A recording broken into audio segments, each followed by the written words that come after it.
नमस्कार, देशोन्नती संपादकीयमध्ये मी ऐश्वर्या शिंदे आपलं स्वागत करते। विधिमंडळाच्या अर्थसंकल्पीय अधिवेशनाला सोमवारपासून सुरुवात झाली। पहिला दिवस शोक प्रस्तावाचा असल्यामुळे कामकाज झाले नाही। मंगळवारपासून सभागृहात खडाजंगी पाहायला मिळू शकते। अर्थात ती खडाजंगी खरोखरची असेल की लुटूपुटूची याबद्दल साशंकता व्यक्त केली जात आहे।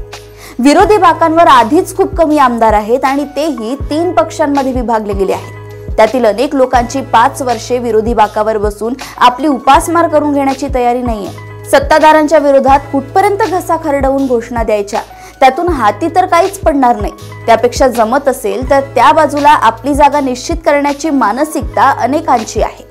पूर्वी कसे जनसंघ, शेकाप, भाजप वगैरे पक्ष अगदी अस्सल विरोधक असायचे।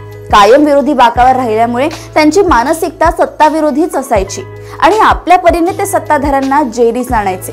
परंतु आता परिस्थिती बदलली आहे। सध्या विरोधी बाकांवर असलेल्या बहुतेक सर्वांनी सत्तेच्या मांडवात काही काळ आणि काहींनी दीर्घकाळ वास्तव्य केले आहे। त्यामुळे विरोधी बाकावरील ऊन त्यांना सहन होत नसल्याचं दिसतंय। त्यातूनच वेगवेगळ्या शक्यतांची चर्चा वाढीस लागली आहे। जयंत पाटील यांचे गेल्या वर्षभरापासून किंवा त्याही आधीपासून तळ्यात मळ्यात सुरू आहे। अजितदादांसोबत न येता थोरल्या साहेबांसोबत थांबण्यात अधिक राजकीय शहाणपणा आहे तसे त्यांना तेव्हा वाटले होते। परंतु त्यावेळी मांडलेले गणित हुकल्याने आता त्यांना इकडची आस लागली आहे। आबांचे नातू रोहित दादा देखील अलीकडे दुखावल्याचं दिसतंय।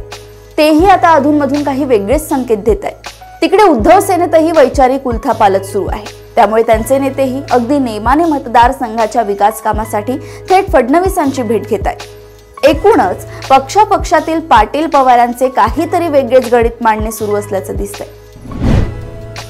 अशाच राजकीय घडामोडी व अपडेट सोबत पुन्हा भेटूया देशोन्नती संपादकीयमध्ये। बघत रहा देशोन्नती। नमस्कार।